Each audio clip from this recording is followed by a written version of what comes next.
বলবেন আপনাদের জাজবাসিকেই দেখি না ব্রাদার। কবি আমার কি বলছেন দেখুন, আপনার আমার সব। কবি আমার বলছে আমার দেহ মন বলে নবী নবী, আমার প্রাণ বলে নবী নবী, আমার দেহ মন বলে। একটু বলবেন জোরে জোরে, আমার দেহ মন বলে নবী নবী, আমার প্রাণ বলে নবী নবী, আমার জান বলে নবী নবী। তাই তো দুই নয়নে ভাসে মোর মদিনার ছবি, আমার দেহ মন বলে নবী নবী, আমার জান বলে নবী নবী। ইয়া রাসূলুল্লাহ ইয়া হাবিবাল্লাহ ইয়া রাসূলুল্লাহ ইয়া রাসূলুল্লাহ ইয়া হাবিবাল্লাহ, আপনি যে আল্লাহর নূর নবী, আপনি যে আল্লাহর নূর নবী, আমার দেহ মন বলে, জোরে জোরে বলুন, আমার দেহ মন বলে নবী নবী, আমার প্রাণ বলে নবী নবী, আমার দেহ মন বলে নবী নবী, আমার প্রাণ বলে নবী নবী। তাই তো দুই নয়নে ভাসে মোর মদিনার ছবি,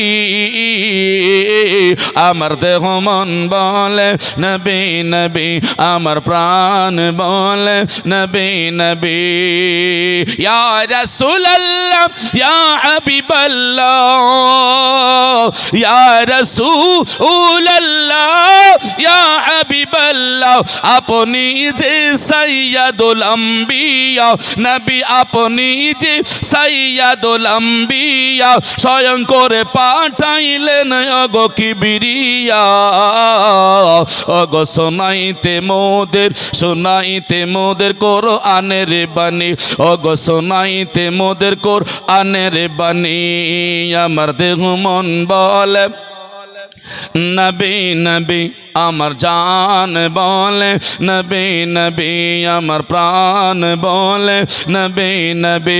তাই তো দুই নয়নে ভাসে মোর মদিনার ছবি,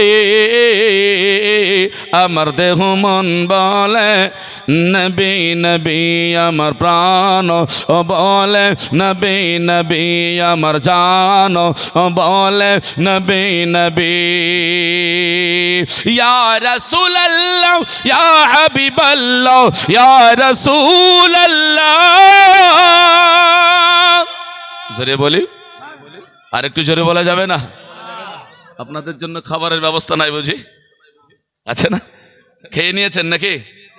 সব আছে না? তাহলে একটু হজম করেন না, হ্যাঁ না? একটু জোরে বলা যাবে না? সুবহানাল্লাহ। আমার পূর্বে বক্তা হযরত মাওলানা সুপরিচিত শ্রদ্ধা ভাজন মেহের আলী সাহাব কিবলা মাদ্দাজিল্লাহুল আলী, উনি আলোচনা রাখছিলেন মসজিদে নববীর এক সাইডে নোমান বিন সাবিত ইমামে আজম আবু হানিফা রহমতুল্লাহ আলাইহির নামটা লেখা আছে, জোরে বলুন। ওই মসজিদেরই একটি কাহিনী ঘটনা আপনাকে বলবো, মসজিদে নববীর একটা ঘটনা আপনাদের সামনে তুলে ধরবো আল্লাহ রসুলের।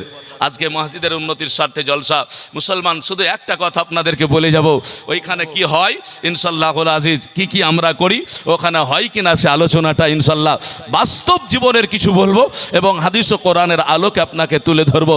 তবে যে ইয়া রাসূলুল্লাহ ইয়া হাবিবাল্লাহ বলছি, এটাও কিন্তু ওখানে পড়তে হবে। রসুলের রওজা জিয়ারত করতে গেলে এটা পড়তে হবে। কবি বলছে ইয়া রাসূলুল্লাহ ইয়া হাবিবাল্লাহ, আপনি যে নূর, ওগো আপনি যে আল্লাহর নূর নবী, আমার দেহ মন বলে নবী নবী, আমার প্রাণ বলে নবী নবী। ইয়া রাসূলুল্লাহ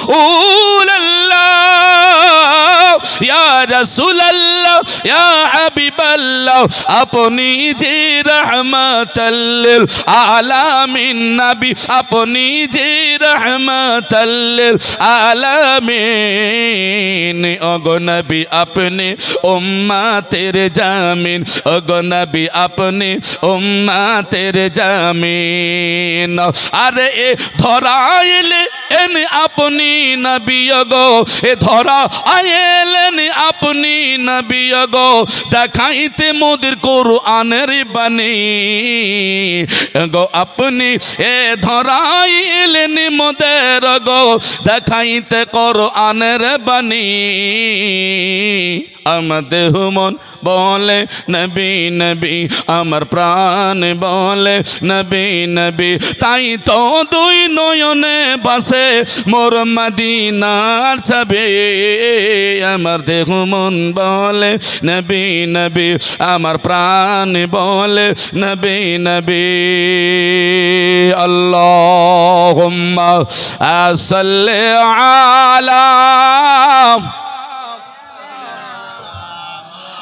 মৌলানা মুহাম্মদ ওয়ালা আলিহি মৌলানা মুহাম্মদ সাল্লাল্লাহু আলা মুহাম্মাদিন মুহাম্মদ গরদম সবা সে নিকালো মুহাম্মদ হরদম সবা শফিআনা মুহাম্মদ সাল্লাল্লাহু আলাইহি ওয়াসাল্লাম। মুসলমান আমার ভাইরাও, আমরা সবাই নবী নবী করি বাবা। আমরা নবীকে পাওয়ার আশায়, আমরা আল্লাহকে পাওয়ার আশায় ছুটে বেড়াই। কোথায় গেলে আল্লাহ আল্লাহ রসুলকে রাজি করতে পারবো, কিন্তু মক্কার মানুষেরা আমার নবীকে আপনার যখন অত্যাচার করলো, জুলুম করলো, নবীর প্রতি আপনার যেন অত্যাচার শুরু করলো। আল্লাহ পাকের আদেশ হয়েছিল, ওগো নবী গো, আপনি মক্কা ছেড়ে মদিনা শরীফে চলে যান। প্রায় 470 কিলোমিটার দূরত্ব রাস্তা। আল্লাহ নবী সরওয়ারে কাউন মক্কা আলাইহিস সালাম ওই সময় আপনার জানো মক্কা ছেড়ে মদিনা যাওয়ার জন্য মনস্থ করলেন। নবী আমার চিন্তা করে, আল্লাহ এত দূরত্ব রাস্তা আমি হেঁটে হেঁটে চলে যাব, আমি সঙ্গে কারে পাবো, আমার সঙ্গে কে হবে? আমার আল্লাহ পাক রব্বুল আলামিনের নবী মুস্তাফা সাল্লাল্লাহু আলাইহি ওয়াসাল্লাম কান্না করে। হযরতে আবু বকর সিদ্দিক রাদিয়াল্লাহু তাআলা আনহু আমার নবীর সামনে এসে হাজির হয়ে যায়। ওগো নবী গো, আপনি কেন কান্না করেন, চোখের কেন পানি ঝরাচ্ছেন বলুন? আবু বকর সিদ্দিক রাদিয়াল্লাহু তাআলা আনহু ওর সামনে যখন এইভাবে চোখের পানি, আবু বকর সিদ্দিক রাদিয়াল্লাহু তাআলা আনহুর কথা শুনিয়াও নবী মুস্তাফা আমার যেন কারো কানতে লেগেছে। ওগো আবু বকর, আজকে বলো না, এই মক্কা নগরে আমি কাউকে গালি দিই না, মক্কা শহরে আমি কারো অত্যাচার করি না, মক্কা শহরে কাউকে আমি একটু কটূক্তি কথা বলি না। মক্কা শহরে আমার জন্মস্থান, এই শহরে আমি এখানে জন্ম নিয়েছি। আমার মা এই মদিনা শরীফের, আর আমি মক্কা শরীফের। মদিনাতে আমার মাও যেতে চাইনি, একদিন আমার জন্ম গিয়েছিল, অথচ সেই জন্মস্থান কে বা ছাড়তে চাই বলুন? ভারতের আজকে মুসলমান আমরা জন্মস্থান ছাড়তে চাই না। ওই রকম আমার রাসূলুল্লাহ বলে, ও আবু বকর, আমি কেমন করে এই মক্কা শহর ছেড়ে মদিনা চলে যাব? আল্লাহর আদেশ হয়েছে আমাকে মক্কা ছেড়ে মদিনা চলে যেতে হবে। যেই মানুষকে ভালোবাসি, যেই মানুষের অত্যাচার করি না, জুলুম করি না, তারা অত্যাচার করে আমাকে মক্কা থেকে মদিনায় তাড়িয়ে দেবে। আবু বকর গো, আমি কার সঙ্গে যাব, কে যাবে বলো? আমার আবু বকর সিদ্দিক রাদিয়াল্লাহু তাআলা আনহু আমার নবী মুস্তাফাকে সেই দিন বলেছিলেন, ইয়া রাসূলুল্লাহ, ইয়া হাবিবাল্লাহ, নবী গো, আপনি কাঁদবেন না, আপনার চোখের পানি যদি দু ফোঁটা জমিনের বুকে আমাদের সামনে পড়ে যায় নবী, কিয়ামতের ময়দান যদি হবে, সেই দিন আল্লাহ আমার জিজ্ঞাসা যদি করে, আবু বকর, আমার নবী সেই দিন মক্কা নগরে কেঁদেছিল, তুমি কি সঙ্গী ছিলেন? আমার নবী চোখের পানি কি বন্ধ করা যেত না? আবু বকর বলে, নবী গো, আপনার সঙ্গী আমি হয়ে যাব, আপনি চিন্তা করবেন না, আপনি চোখের পানি ফেলবেন না, আমি মক্কা ছেড়ে মদিনা আপনার সঙ্গী হয়ে চলে যাব।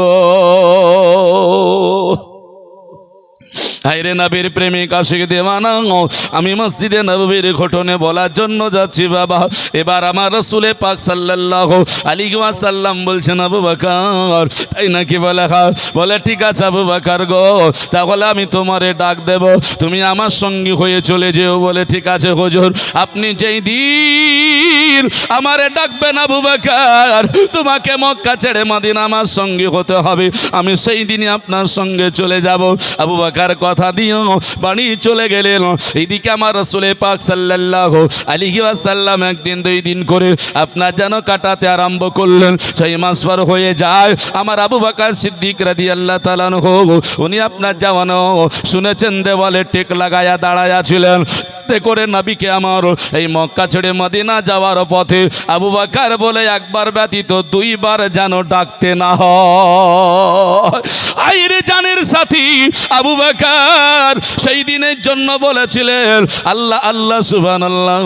আবু বকর বলেছিলেন জানের সাথী আবু বকর নবীর সঙ্গে মোহাব্বতে চলে যাবে। আবু বকর রাত দিন না ঘুমিয়ে দেওয়ালে টিক লাগায়া দাঁড়ায়া রয়েছে। আল্লাহর নবী মুস্তাফা মক্কা শরীফ ছেড়ে মদিনা চলে যাবেন রাত্রিতে হিজরত করে। কাফের বেঈমানেরা আমার নবী পাক আলাইহিস সালামকে ঘেরাও করে নিয়েছে। আল্লাহর নবী এক মুষ্টি আপনার ধুলা নিয়ে ছিটিয়ে দিয়ে হযরত আলীকে বলেছিলেন, ওগো আলী গো, এই বিছানাটাই তুমি শুয়ে যাও, সকাল হবে আর তুমি আমার মদিনাতে চলে আসবে, রাত্রিতে এখানে থেকে যাও। হযরত আলী ওখানে শুয়ে গিয়েছিলেন। আমার নবী বেঈমান কাফেরদের চোখে ধুলো দিয়া নবী আমার মদিনার পথে রওনা হয়ে যায়। কে সহ্য করবে বলুন? কে চায় নিজের বাসস্থান ছাড়তে বাবা? আল্লাহর নবী যখন চলে গেলেন, কত বিশ্বাস হযরতে আলী রাদিয়াল্লাহু তাআলা আনহুর। বলেন নবী বলেছেন আমাকে সকালে চলে যেতে হবে, আর হযরতে আলী রাদিয়াল্লাহু তাআলা আনহু শুয়ে আছেন। হযরত আলী রাদিয়াল্লাহু তাআলা আনহু জানেন হাজার হাজার বেঈমান কাফের যদি থাকে তারা আমাকে মারতে পারবে না, কারণ নবী তো আমাকে মদিনা যেতে বলেছে। জোরে বলবেন না? আর আমরা নামাজ পড়ে বের হই বাপ, আমরা বলি আমাদের নামাজ কবুল হয় না। বলি না?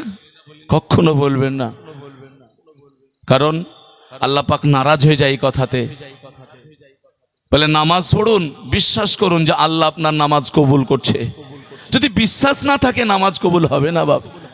কখনোই বলবেন না এই কথা যে আমার নামাজ কবুল হয় না, আমাদের নামাজ মনে হয় কবুল হয় না। মানে বর্তমান নামাজ দেখে আমরা নিজেরাই হতভঙ্গ হয়ে গেছি। বিশ্বাস করতে হবে। নবী আমার বেরিয়ে গেলেন, এক পা দুই পা করে যাই। আমি পয়েন্টটা বলে যাব বাবা, কারো জীবনী লম্বা জানা থাকবে, আমি পয়েন্টটা শুধু বলে যাব, কারণ আমাকে মসজিদে নববীতে যেতে হবে। আবু বকর সিদ্দিকের বাড়িতে গিয়ে ডাক দেওয়া হলো। আবু বকর সিদ্দিক বলেন লাব্বাইক ইয়া রাসূলুল্লাহ। এতদিন ধরে টেক লিগে দাঁড়িয়ে আছেন। নবী বলছে আবু বকর তুমি ঘুমাওনি রাত্রিতে? বলে না হুজুর। বলে কতদিন ঘুমাওনি? বলে নবী আপনি যেদিন বলেছেন হিজরত করে মক্কা থেকে মদিনা যেতে হবে, সেই দিন থেকে আমি এক ফোঁটা ঘুমাইনি। জোরে বলা যাবে না? আমার গাউসে পাক আব্দুল কাদের জিলানীকে গাউসে আজম বলা হয়। অনেকে গাউসে আজম বলার জন্য বাবা রাগ হয়, বলে বড় সাহায্য কেমন করে কারি হলেন। আমার রাসূল বলেন আবু বকর সিদ্দিক, আবু বকরকে বলা হয়েছে আবু বকর সিদ্দিক। ওগো সিদ্দিক একবার বড় সত্যবাদী। আমার আবু বকর সিদ্দিককে এত বড় টাইটেল দিয়েছেন ব্রাদার ইসলাম। সেই আবু বকর সিদ্দিক রাদিয়াল্লাহু তাআলা আনহুকে সঙ্গে করে নিয়ে যেতে আরম্ভ করলেন। সকাল হতে আরম্ভ হয়ে গেল, সূর্য আকাশে উদিত হবে। আমার নবী বলছেন আবু বকর গো, বলে এই সূর্য আকাশে উদিত হলে সকালবেলায় মানুষের জানাজানি হয়ে যাবে, অতএব গোগার মধ্যে লুকাতে হবে। চলো যাই গোগার মধ্যে লুকিয়ে যায়। আবু বকর সিদ্দিক রাদিয়াল্লাহু তাআলা আনহু আমার নবী মুস্তাফাকে সঙ্গে নিয়ে সেই গুহার মধ্যে আপনার প্রবেশ করলেন। যেই গুহা আজকে আপনার ধাপি করে উঠতে হয়। আপনারা অনেক হাজী সাহেব আছেন, দর্শন করেছেন, কিন্তু সেই সময় ধাপি ছিল না। ওই পাহাড়ে আম্বর গেড়ে গেড়ে উঁচু পাহাড়ে আপনার যেন নবী মুস্তাফা উঠে বাবা আপনার যেন লুকিয়েছিলেন। কোন পাহাড়? যারাই দর্শন করেছেন তিনারাই জানেন কত উঁচু পাহাড়। আর ওই উঁচু পাহাড়ে মা খাদিজাতুল কুবরা রাদিয়াল্লাহু তাআলা তাআলা আনহু আপনার যখন পেটে আপনার যেন কি বলে পেটি দিয়ে কোমরে আমার রাসূলুল্লাহর জন্য খাবারও বইয়েছে। আবু বকর সিদ্দিক রাদিয়াল্লাহু তাআলা আনহুকে সঙ্গে করে নিয়ে গুহায় লুকলেন। আপনার যেন সাপের ঘটনা রয়েছে এখানে, কিন্তু আমি মূল জায়গায় যাচ্ছি বাবা।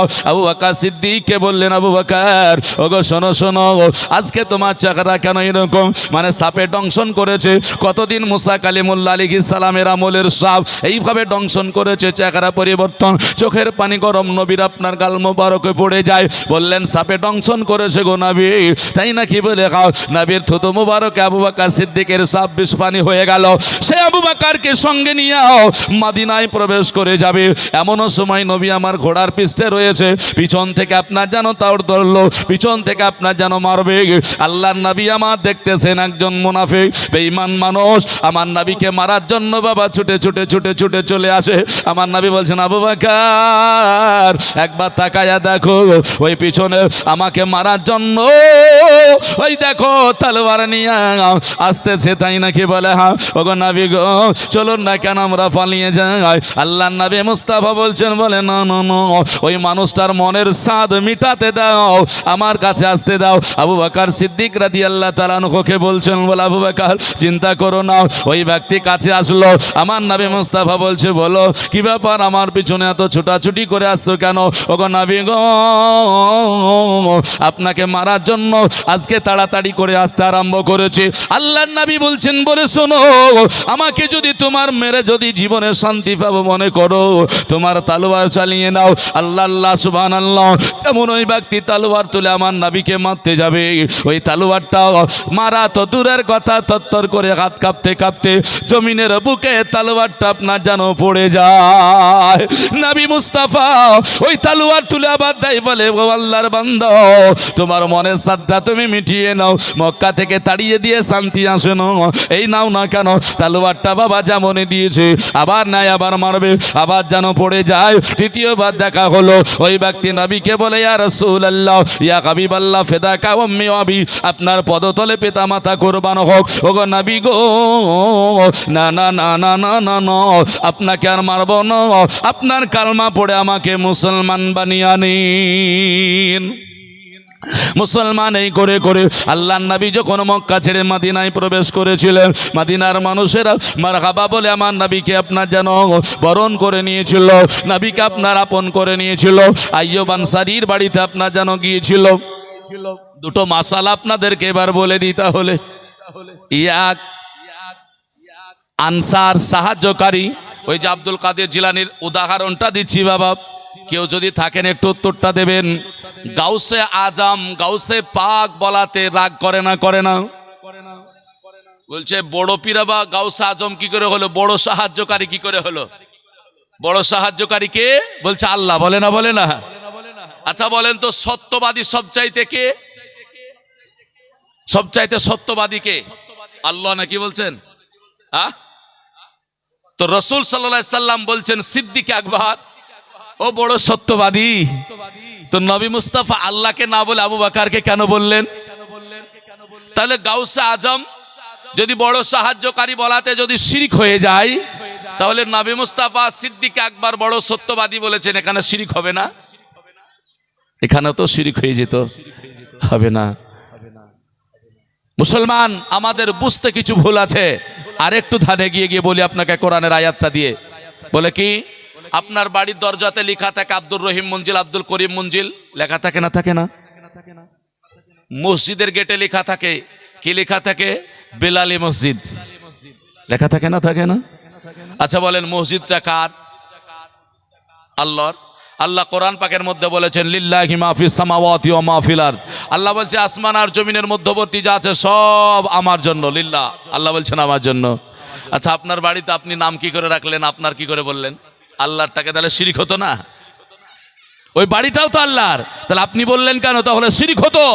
বলছে না, সামথিং কিছুদিনের জন্য তোমাকে আপন নিজের বানানো হয়েছে। মুসলমান আমার ভাইরা চলুন, আইয়ুব আনসারী, ওনার নাম ছিল আইয়ুব, ওনাকে আনসারী বলা হয় মানে সাহায্যকারী।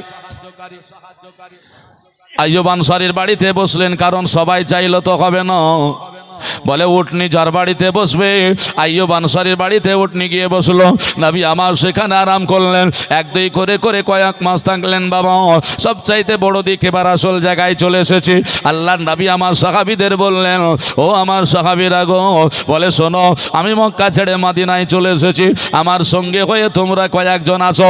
ও মদিনার মানুষ, আজকে শোনো, আমিও তোমাদের কাছে এসেছি, তোমরা আমাকে আপন করে নিয়েছো, আমাকে বরণ করে নিয়েছো, তোমরা আমাকে নিজের করে নিয়েছো। এইখানে তোমাদের কাছে একটা আবদার আমি জানাবো। বলে কি? বলে বলো না কেন। আমি এই জায়গাতে খোদার ঘর মসজিদ নির্মাণ করব, যেই জায়গায় আল্লাহ পাক রব্বুল আলামিনের ইবাদত করা হবে, যেই জায়গায় আল্লাহর নৈকট্য হাসিল হবে। কিন্তু মুসলমান বর্তমান বড় বিপদে পড়ে আছে, আল্লাহর ইবাদত মসজিদে করে আল্লাহর নৈকট্য হাসিল করা যায় না। মসজিদে আপনার যেন নামাজি আমরা, কিন্তু আমাদের সঠিকভাবে নামাজ হচ্ছে কিনা এই নিয়েই তো আমাদের সন্দেহ থেকে যাচ্ছে। কখনোই সন্দেহ করবেন না বাবা, চলুন এগিয়ে যায়। এবার নবী বললেন, বলে মদিনার মানুষেরা, এই জায়গায় খোদার ঘর নির্মাণ করব। তোমাদের কাছে আমি সন্তান চাই না, তোমাদের কাছে অন্য কিছু চাই না, তোমাদের কাছে একটু জায়গা চাইছি। বাবা কে পারবে গো তোমরা আমাকে একটু জায়গা দিতে? যে জায়গাটায় মসজিদে নববী আমি নির্মাণ করব, এই জায়গায় মসজিদে নববী হবে, আর আল্লাহ পাকের বান্দারা পৃথিবীর কোনায় কোনা থেকে এসে এই জায়গাতে নামাজ পড়বে। শুধু তাই নয়, তাই নয়, এই মসজিদে যদি এক রাকাত নামাজ পড়া হয়, 50,000 নামাজ রাকাত নামাজ পড়লে যে সওয়াব পাবে, তার আমল নামায় আল্লাহ সেই সবটুকু দান করে দেবে। আল্লাহর নবী সরওয়ারে কাউন মাকানিকে সালাম যেমন এই কথা বললেন, ঠিক আছে হুজুর, আপনি যখন বলবেন অসুবিধা হবে না। আল্লাহর নবী সরওয়ারে কাউন মাকা আলাইহিস সালাম আপনার যেন বললেন, এবার এসো তাহলে তোমরা কে দেবে? একদিন হঠাৎ করে নবী যেমন এই কথা বলেছেন, সাহাবীরা আসবে কি? আসা তো দূরের কথা, আপনার যেন একটু লেট হয়েছে, আসবে এমনটা সময়, এমন দূর নবী মুস্তাফার কাছে যাবে। তবে ভাইয়া এমন নবী মুস্তাফা একটু দেরি হওয়াতে আল্লাহর নবীর দুই নয়নের পানি ঝরঝর করে ঝরে গেল। নবী আমার কাঁদছেন, আল্লাহ তোমার ঘর বানানোর জন্য, আমি মসজিদ বানানোর জন্য একটু জায়গা চেয়েছি, যেইটাকে নবী আমার বলেছেন আল মাসাজিদু ফি রিয়াজুল জান্নাহ। যেই জায়গাটা মসজিদ হয়, ওই জায়গাটা জান্নাতের বাগানের মধ্যে একটি বাগান হয়ে যায়। ব্রাদার ইসলাম, আল্লাহ নবী মুস্তাফা চাইতে চাইতে বাবা একটু দেরি হয়েছে, ক্লান্ত হয়ে গেলেন। আল্লাহ নবীর কাছে দুটো বালক এসে হাজির হয়ে গেল। ওই বালক দুটো বাবা আল্লাহ নবীকে বলেন, ইয়া রাসূলুল্লাহ, ইয়া হাবিবাল্লাহ, নবী গো, আপনি মদিনায় আমাদের এসেছেন, মক্কার মানুষেরা আপনাকে তাড়াইয়া দিয়েছে। ওগো নবী, ওই মক্কা থেকে এসে মদিনায় বড় ভালোবেসে নিয়েছি, আপনাকে আপন করে নিয়েছি গো নবী, আপনার মনটা কেন খারাপ আপনি আমারে বলুন। ছেলে দুটো জিজ্ঞাসা করলে আল্লাহর নবী বলছেন, বলে বালক, আমি তোমাদেরকে যদি বলি আমার সমস্যার কথা, আমার সমস্যার সমাধান কি হবে বলো? ছেলে দুটো বলে, ইয়া রাসূলুল্লাহ, ইয়া হাবিবাল্লাহ, নবী গো, আপনাকে আমি এতটুকু কথা বলতে পারি, ওগো নবী, আপনি যদি আমাদের বলেন, আমাদের যতটুকু দরকার, যতটুকু আমাদের পারা সামর্থ্য আছে, আপনাকে আমরা দিয়ে সাহায্য করব। আল্লাহর নবী বলছেন, বালক, তো দেখি দেখি তো মনে হচ্ছে তোরা সাবালক এখনো হস নাই, নাবালক রয়েছিস। বলে জি হুজুর, নাবালক আছে, তবে অসুবিধা নাই হুজুর, বলুন। ছেলে দুটো বলে, হুজুর দয়া করে বলুন না, আপনি আমাদের কি বলবেন? আমার নবী বলছে, বালক রে, আমার অনেক সাহাবীরা আছে, মদিনার অনেক মানুষেরা আছে, যারা মক্কা ছেড়ে আমার সঙ্গে এসেছে, তারা তো কিছু আনতে পারেনি সবাই, তবে মদিনার অনেক মানুষ আছে, তাদের কাছে একটু জায়গা চেয়েছি, তারা যদি একটু আমাকে জায়গা দিত, তাহলে আমি একটা খোদার ঘর নির্মাণ করতাম। কারণ হলো মক্কা ছেড়ে চলে এসেছি, আল্লাহর ঘর এখানে আমি একটু তৈরি করে আল্লাহকে সাজদা করব বলে ছেলে দুটো বলে ইয়া রাসূলুল্লাহ ইয়া হাবিবাল্লাহ, হুজুর আপনি কাঁদবেন না, মন খারাপ করবেন না, আমাদের একটু জায়গা আছে হুজুর, দয়া করে আপনি যদি গ্রহণ করে নেন খুবই আনন্দিত হতাম। আমরা দুটো ভাই ওই জায়গাটা আপনাকে দিয়ে দিতাম, আপনি সেই জায়গায় খোদার একটা ঘর বানায় আনান। জোরে বলবেন না? ছোট ছেলে নাবালক, সাবালক হয়নি। মসজিদে নববীর ইতিহাস। মুসলমান আমার ভাইয়েরা, নবী আমার তাকায়া রইলেন, বাবা তোমার সঙ্গে তোমাদের দুই ভাইয়ের সঙ্গে কথা বলে যা আমি বুঝতে পেরেছি তাতে তো তোমাদের জায়গা না। বলে কেন হুজুর? বলে জায়গা তো তোমার বাবার, তোমার মায়ের, কারণ তোমাদের তো নয়। কারণ তোমার বাবা মার কাছে যদি জায়গা থাকে আমাদেরকে তো তোমরা দিব বললেও হবে না। হায়রে নবী, যেই নবীকে আমার আল্লাহ রব্বুল আলামিন তো পাওয়ারফুল বানায়া দিয়েছে, ব্রাদার ইসলাম নবীকে পৃথিবীতে আমি যদি মারা যাই আমার জায়গার ওয়ারিশ আমার সন্তানেরা হবে। আপনি মারা গেলে আপনার জায়গার সন্তান, আপনার কি বলে জায়গার ওয়ারিশ আপনার সন্তানেরা হবে। আপনার আব্বা মারা গিয়েছে, আপনার আব্বা যেটা রেখে গিয়েছে তার ওয়ারিশ আমরা হয়েছে কিনা? এটাই তো নিয়ম নাকি আমাদের? কিন্তু বলুন তো আল্লাহর নবী যা ছেড়ে গিয়েছেন ওগুলা কে নিয়েছে? নবীর ইন্তেকালের পরে নবীর বেটি ফাতিমা রাদিয়াল্লাহু তাআলা আনহা বেঁচে ছিলেন। নবীর কি একবারে কিছু ছিল না মনে করছেন? নবীর বাড়িটুকু ছিল না? ছিল না? ওটু কে নিয়েছে? একটু জায়গায় একটুকু যদি থেকে কে নিয়েছে বলুন? নবীর বেটি ফাতিমা রাদিয়াল্লাহু তাআলা আনহা তো বেঁচে ছিলেন, তাই না? কিন্তু উনি কি পেয়েছেন? না, পাননি। বলে কেন পাননি? পৃথিবীর বুকে আমার নবীকে বাবা যদি জানতে হয় তাহলে জানুন বিরাদার, পৃথিবীর মানুষের হুকুম আলাদা, আমার নবী মুস্তাফার জন্য আলাদা। কারণ আমাদের নিয়ম হলো বাপ মরে গেলে সন্তান পাবে বাবা, সন্তান যদি না থাকে চাস্তো ভাইয়েরা ভাতিজারা পেয়ে যাবে। আমার নবী যদি দুনিয়ার বুকে কিছু রেখে গিয়েছে ওগুলো ফাতেমা পাই না বিরাদার। কারণ বুখারী শরীফে একটা হাদিস আছে, আল্লাহর নবী দুনিয়া ছেড়ে যাওয়ার পর অনেক দিন পরে হযরতে আলী ও ফাতিমা রাদিয়াল্লাহু তাআলা আনহুমা দুইজনে গিয়ে আবু বকর রাদিয়াল্লাহু তাআলা আনহুকে বলেছিলেন, বলে হুজুর আমার আব্বা যদি কিছু ছেড়ে যায় ওগুলোর মালিক তো আমরা, আমাদেরকে একটু দেন না কেন?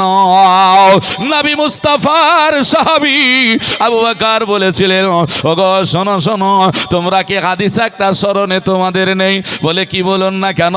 আমার নবী বলেছেন লা নুরাসু মা তারাকনা সাদকাতুন। জোরে বলুন।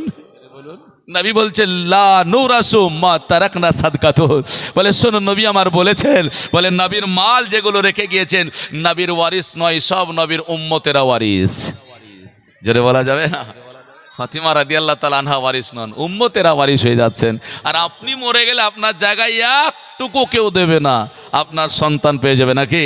আর আপনি বলছেন নবী আমার মতোটা কি করে হয়? হবে হবে না বাবা বিরাদার, যাই হোক না কেন। তাই নবী আমার বলেছিলেন, বলে বালক শোনো রে, বলে ওই জায়গা দুটো তোমার আব্বা মায়ের হতে পারে, তোমাদের নয় বাবা। যেমন এই কথা বলা ছেলে দুটোর চোখে পানি ঝরে গেল। ছেলে দুটো বলে ইয়া রাসূলুল্লাহ ইয়া হাবিবাল্লাহ, নবী গো আজ আপনি আমাদের চোখের পানি ফেলবেন না। নবী আমার বলছেন, বলো কাঁদো কেন, চোখের পানি কেন রে? ওই ছেলে দুটো বলল ইয়া রাসূলুল্লাহ, নবী গো আজকে আমার বাবা মার কথা স্মরণ করলেন নবী। আমার বাবা দুনিয়ার বুকায় বেঁচে নাই, আমার মা জনম দুঃখনীয় দুনিয়াতে বেঁচে নাই, মা কবরে চলে গিয়েছে, আমার আব্বাও কবরে চলে গিয়েছে। ওগো নবী গো ওই আব্বা মা কবরে আজকে যেন শুয়ে আছে নবী। তাই আপনাকে বলে যায়, ওগো নবী গো আপনি যদি আমাদের ওই বাসস্থানের জায়গাটুকু গ্রহণ করে নেন, হতে পারে এই সাদকার বদৌলতে আমার বাবা মা কবরে জান্নাতি হয়ে যাবে। নাবালক ছেলে এমন করে কথা বলে, নবী আমার জড়িয়ে ধরে বললেন, ও বালক রে, আর কাঁদতে হবে না। বলে, যার কেউ নাই, আমি রাসূলুল্লাহ রয়েছে। তোমার আব্বা নাই? বলে, না হুজুর, কবরে চলে গিয়েছে।